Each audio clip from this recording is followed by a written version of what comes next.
welcome to Hodgepodge Australia. Today I'm going to show you how to make fondant roses two different ways depending on the tools you have.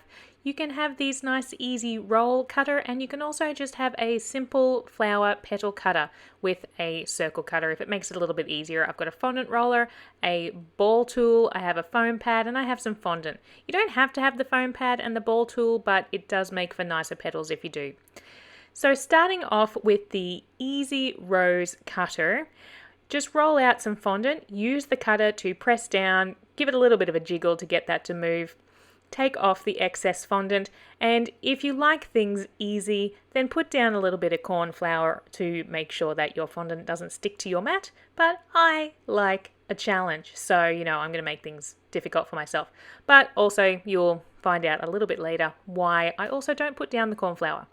But once you have your shape cut out, gently take your fondant off your mat. And again, the corn flour, is for cheaters, really. I mean, you really should have to work hard at these. You don't want it to be easy. When you have to make like 50 flowers, you should have to want to fight for it. But as I said, I like a challenge. Plus, I like to flip mine up so that I still have the sticky side of fondant now facing up, and I will tell you why in a minute. But first, I'm going to use my ball tool, and I'm just going to lightly press on the edges, and you can see there I'm using a circular motion just to thin out those edges. Really gives the petals a bit more of a realistic look. You can flatten them out and then you can contour them into the shape that you want. I'm just going to go around all of the edges here just to flatten that out. While I do that, make sure you subscribe to the channel. We do have videos up once a week, and like this video if it helps you make roses. Now, as I mentioned before, I like to have the sticky side up so that when I do this fold right over in half, I don't have to add water. If you've put corn flour on, you'll need to add a little dash of water into the middle. Then you're going to turn it around as I have, start rolling it tightly from one side, and I am pausing, you can see every time there, just to add a little bit of a ruffle and pull out those petals. If you leave it till the end, you won't be able to get into those middle petals, and finish rolling out your rose. So just tucking out those petals as you go so that you get a nice, proper, more realistic looking rose petal. You want to try and keep every petal that you're rolling around higher than the center of the rose. Gives it that more realistic look.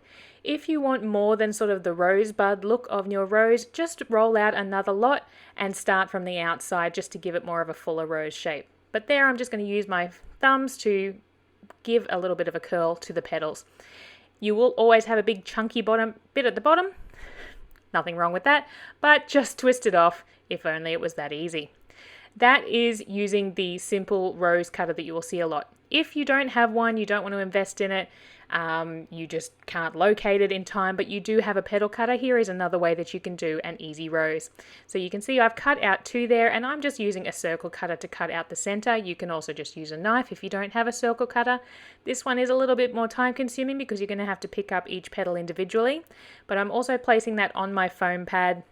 As I mentioned before, if you don't have a foam pad and you don't have a ball tool, you can still just do this with petals. This just gives it a little bit more of a realistic look, and having the foam pad there means that you're just going to get a bit more of a nice curve. And I've just taken those two center pieces and rolled that into a teardrop shape. I'm then going to roll out again each of my individual petals. So while I am doing that, if you didn't like the video before, I'm sorry. I'll try better, but please like it now. And if you haven't subscribed to the channel, why not? Because you got to do something while I'm rolling out the edges of these petals here. So hit that subscribe button, hit that notification button, and keep up to date with what we're doing here at Hodgepodge Australia. Now once you have done that, take your little teardrop center and using a sticky section of the fondant or adding some water, place one down, leaving the edge open so that you can place the other petal inside of it. This gives that lovely rose natural look. You're going to have 3 on the inside, then you're going to do another 5 or 6 or however many petals you have left and you want to put around the next side. And once again, if you want a fuller rose, just cut more petals and keep adding to the outside. This one is more of a circular rose. I don't think it's as realistic as the other, but it works just as well. And if you can't get the technique down on the other rose petal cutter, this one does a great job.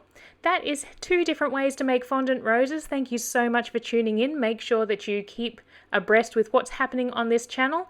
Follow us on the social medias. We are on Instagram and we are on Twitter. I'd love to see any creations that you make. Make sure you tag me in them. I look at that regularly.